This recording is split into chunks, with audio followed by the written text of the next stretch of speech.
నమస్తే, welcome to our channel. నేను మిషాల్ని.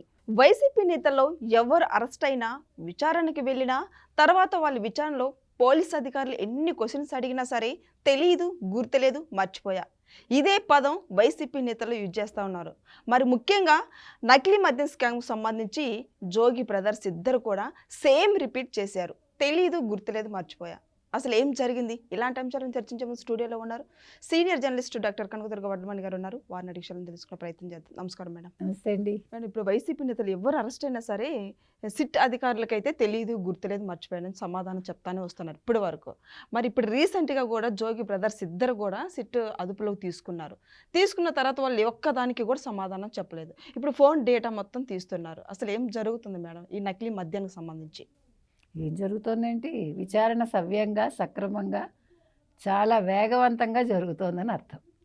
అంటే ఊహించనివన్నీ కూడా వైసీపీకి ఎదురవుతున్నాయి. అసలు వాళ్ళు ఊహించలా. అంటే ఓ పక్క మీరు చూసారా, గంజాయి కేసు కూడా ఎంత ఇదిగా జరుగుతోందో.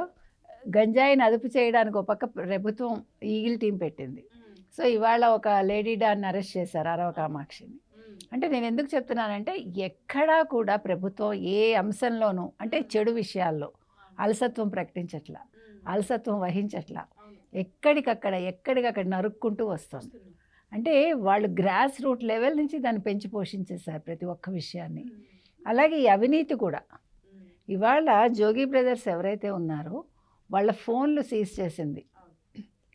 ఆ తర్వాత వాళ్ళని విచారణలో ఇప్పటి వరకు 250 ప్రశ్నలు వేస్తే ఒక్కదానికి కూడా సరిగా సమాధానం చెప్పలేదు. తెలీదు, గుర్తులేదు, మర్చిపోయా. అంటే వాళ్ళకి ఆ 3 పదాలే నేర్పించారండి వైసీపీ వాళ్ళు. జగన్మోహన్ రెడ్డి ఏం చేశాడంటే, ఓడిపోయాక వీళ్ళకి ట్రైనింగ్ ఇచ్చింది ఈ 3 అంశాల్లోనే. అంటే ప్రజల్లోకి వెళ్ళండి, మీరు ప్రజల్లో తిరగండి, మళ్ళా మన 2029 నెగ్గాలి, మీరు మీ నియోజకవర్గాల్లోనే ఉండండి అని చెప్పలా. అవసరం లేదు, ఎందుకంటే వీళ్ళు అరెస్ట్ అవుతారని తెలుసు. వీళ్ళ వల్ల తను అరెస్ట్ అవుతానని తెలుసు కాబట్టి ఈ 3 పదాలు మీరు మంత్రంలాగా జపించండి అన్నాడు. అవును. సో వాళ్ళు ఇవాళ విచారణలో అవే చెప్తున్నారు. జోగి రమేష్ని ఒకచోట, జోగి రాముని కింద విచారించారట. అంటే ఒకే బిల్డింగ్లో బ్రదర్ని విచారిస్తే వాళ్ళు అలాగే సమాధానం చెప్పారు. తర్వాత అద్దేపల్లి జనార్దన్ రావుని మీరు కలిశారు కదా అంటే అసలు కలవలేదన్నాడు. ఆఫ్రికా నుంచి వచ్చాక నేను వాళ్ళని కలిశాను అని చెప్పాడు అతను. జోగి రమేష్ ఇంట్లో కలిశానని. తర్వాత జోగి రమేష్ ఇంటి దగ్గర అతను తచ్చాడిన వీడియో కూడా ఉంది. అయినా కూడా అబద్ధం చెప్తున్నాడు. ఇవాళ జోగి రమేష్ ఫోన్లు సీజ్ చేయటం వల్ల ఇవాళ ఎవరు ఫస్ట్ వణుకుతారు? జగన్మోహన్ రెడ్డి. ఎందుకంటే మొత్తం వివరాలు అందులో ఉంటాయి. ఇప్పుడు ఆఫ్రికా పేరు వచ్చింది కదా, మొన్న ఇదెక్కడ మచిలీపట్నం, తర్వాత మొలకల్ల చెరువు నాటకాలు ఆడాడు కదా, వెళ్ళి హడావిడి చేసేసి ఇక్కడ కల్తీ మద్యం అన్నాడు కదా. జగన్మోహన్ రెడ్డి కూడా ప్రతి 4 బాటిల్స్లో 1 కల్తీ మద్యం అన్నాడు. ఆఫ్రికా నుంచి మెషిన్స్ తెప్పించి వాళ్ళు, మీకు గుర్తుంటే కనుకైతే, ఈ నకిలీ మద్యాన్ని తయారు చేసి ఆ లేబుల్స్ గోవాలో అంతా రెడీ చేసి అంటించి సీసాలు తయారు చేసి, అసలు ఏంటి ఆ నెట్వర్క్? ఇంత నెట్వర్క్ పెట్టి జగన్మోహన్ రెడ్డి సక్రమంగా ముఖ్యమంత్రిగా ఉండుంటే 2024 ఆయన చెప్పినట్టు వై నాట్ 175 అన్నాడు కదా, ఖచ్చితంగా వచ్చి ఉండేది.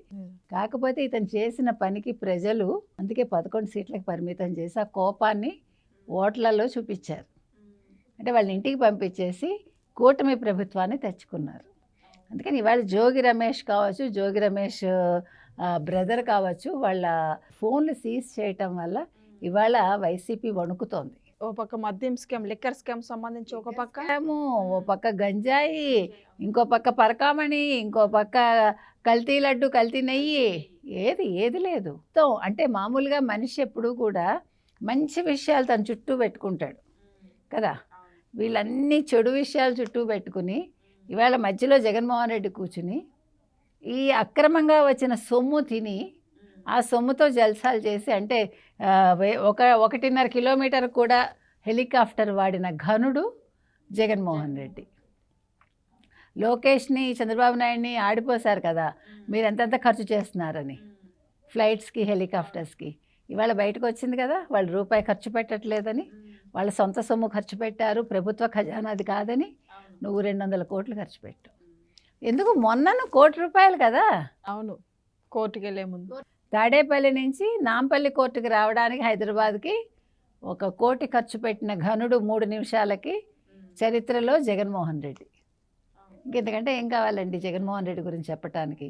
అందుకని ఇవాళ జోగి రమేష్ వాళ్ళు నోరు విప్పకపోయినా నోరు విప్పుతాను లై డిటెక్టర్ టెస్ట్కి రెడీ అని వైవి సుబ్బారెడ్డి అన్న, అంతకుముందు జోగి రమేష్ కూడా నేను లై డిటెక్టర్ టెస్ట్కి వస్తా అన్నాడు కదా. ఇవాళ ఎందుకంటల్లా అన్నీ బయటకు వస్తాయి, రండి మీరందరూ టెస్ట్లకు రెడీ. జోగి రమేష్ అరెస్ట్ కాకముందు కనకదుర్గం గుడికి వెళ్ళిన ప్రమాణం చేస్తున్నాడు కదా. ఏం ప్రమాణం చేశాడు? చేతిలో ఒక పూరం పెట్టి వెలిగించాడు. చేతిలో వెలిగించుకున్నావా అయితే నోట్లో వెలిగించుకున్నావు, నాలుక మీద కాదు కదా. అక్కడ కూడా మోసం చేశాడు దేవతని, కనకదుర్గమ్మని మోసం చేశాడు కదా. ఆవిడ ఉగ్రరూపం చూపించిందంటే ఏమైపోతావు? అక్కడ వెంకటేశ్వర స్వామి, ఇక్కడ కనకదుర్గ గుడి ఇద్దరితోటి పెట్టుకున్నారు వైసీపీ వాళ్ళు. అంతకుముందు కనకదుర్గ గుడిలో సింహాలు మాయం చేశారు కదా, వెండి సింహాలు. అందుకని అక్కడ రథం తగలబెట్టేశారు కదా అంతర్వేదిలో. అందుకని దేనికైనా బదులన్నీ వస్తాయండి. ఇప్పుడు 18 నెలలకి ఇంత దూరం వచ్చింది. 2029 ఎన్నికల ముందు నాటికి మొత్తం వీళ్ళు చేసిన దురాఘాతాలు కావచ్చు, అవినీతి కావచ్చు, అరాచకం కావచ్చు అన్నీ బయటకు వచ్చి అందరూ చక్కగా 1 2 3 4 5 అని ఊచలు లెక్క పెడుతూ ఉంటే అప్పుడు అక్కడ కౌంటింగ్లో 1 2 3 4 5 175 ఎవరికి? కూటమి ప్రభుత్వానికి సీట్లు. మద్యం స్కామ్కు సంబంధించి చెవిరెడ్డి భాస్కర్ రెడ్డి ఒక పిటిషన్ వేశారు. అంటే సత్యప్రసాద్కి కానీ అప్రూవర్గా మారవద్దు అని. ఎందుకు మేడం? అంటే దొంగ అప్రూవర్గా మారతాను, దొంగల్ని పట్టిస్తాను అంటే దొంగలు ఊరుకుంటారా? అంటే ఇది ఒక విచిత్రమైన కేసు. సత్యప్రసాద్ వాసుదేవరెడ్డి కాదు, ఇది విచిత్రమైన కేసు కదా. వాసుదేవరెడ్డిను సత్యప్రసాద్ మేము అప్రూవర్స్గా మారిపోతాము అని చెప్పారు వాళ్ళు. కోర్టులో కేసు వేశారు. ఇవాళ చెవిరెడ్డి వెళ్ళి మీరు అప్రూవర్స్గా మారకండి అని చెప్తేనే మీకు అర్థం కావట్లేదు కదా. ఏంటి అక్కడ విషయం? అంటే నేను దొంగతనం చేశాను, మేము మద్యం కేసులో ఇరుక్కున్నాము, మీరు మమ్మల్ని బయట పెట్టకండి అని ఇండైరెక్ట్గా అడుగుతున్నాడు. ఇప్పుడు చెవిరెడ్డితో ఆగుతుంది అది. చెవిరెడ్డి, మిథున్ రెడ్డి, జగన్మోహన్ రెడ్డి ముగ్గురు ఇరుక్కుంటారు. వీళ్ళతో పాటు ఇంకా ఎంతమంది వస్తారో ఇప్పుడు అప్పుడే ఉంది, చాంతాడంత లిస్ట్ వస్తుంది అప్పుడు. అందుకని ఇప్పుడు దీన్ని బట్టి ఒక్క మాట చాలండి జగన్మోహన్ రెడ్డి ఇరుక్కోవటానికి. అవును, వీళ్ళిద్దరినీ అప్రూవర్స్గా మారకండి అండంలోనే మొత్తం అంతా కూడా వీళ్ళు భయపడుతున్నారు అనేది మీకు ఒక్క మాటతో అర్థమైంది. మరి నిజాలు ఒప్పుకునే అవకాశం ఉందంటారు. ఇప్పుడు చెవిరెడ్డి ఎట్లా వాళ్ళని ఇంకేది అప్రూవర్గా మారుతారంటేనే వాళ్ళు ఒప్పుకుంటామని కదా. ఇప్పుడు వాసుదేవరెడ్డిని ఎప్పుడైతే వాసుదేవరెడ్డి మామగారిని పట్టుకున్నారో ఆస్తులు వాళ్ళ మామ పేరున పెట్టాడు కదా అప్పుడు ఈ అక్రమాస్తులన్నీ. అప్పుడు వాసుదేవరెడ్డి నేను అప్రూవర్గా మారుతాను అని చెప్పి ఆ రోజు అంటే అప్పుడు అతనే కదా ఫస్ట్ ఇతను ఎవడు రాజు కసిరెడ్డి పేరు చెప్పి తన రైల్వేస్కి వెళ్ళిపోయాడు. అర్థమైందా? ఇవాళ ఈ కేసు ఇప్పుడే వదలదు కదా. అందుకని మేము మొత్తం నిజాలు చెప్పేస్తాము, మాకు బెయిల్ ఇవ్వండి అని అడుగుతున్నారు వాళ్ళు. ముందస్తు బెయిల్ కోసం వాళ్ళు అప్లై చేసుకున్నారు, ఎందుకంటే ఎప్పుడు అరెస్ట్ అవుతారో తెలియదు. సో అందుకని ఇవాళ చెవిరెడ్డి భాస్కర్ రెడ్డి ఇప్పుడు హడిల్ చచ్చిపోతున్నాడు అక్కడ. అవును. సో రాజు కసిరెడ్డి నుంచి ఎంతమంది వచ్చారు? ఓ కృష్ణమోహన్ రెడ్డి వచ్చాడు, ఓ ధనంజయ రెడ్డి వచ్చాడు, ఒక అతను ఎవరు బాలాజీ గోవిందప్ప వచ్చాడు.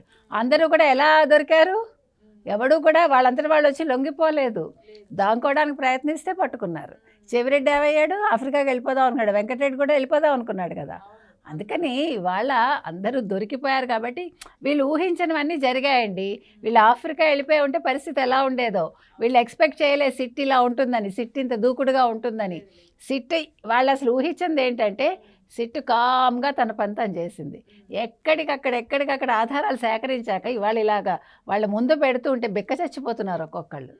అందుకని వాసుదేవరెడ్డి వెనక్కి తగ్గడు, సత్యప్రసాద్ వెనక్కి తగ్గడు. వాళ్ళు వెనక్కి తగ్గారో వాళ్ళకి అదే ఆఖరి రోజు అవుతుంది వీళ్ళ చేతుల్లో, వైసీపీ చేతుల్లో. అందుకని అది వాళ్ళకి బాగా తెలుసు. ఇవాళ చెవిరెడ్డి బాగా ఇరుక్కున్నాడు. చెవిరెడ్డి ఇరుక్కోవడంతో పాటు మిథున్ రెడ్డిని, ముఖ్యంగా జగన్మోహన్ రెడ్డిని ఇరికిచ్చాడు. Okay, thank you madam. Thank you.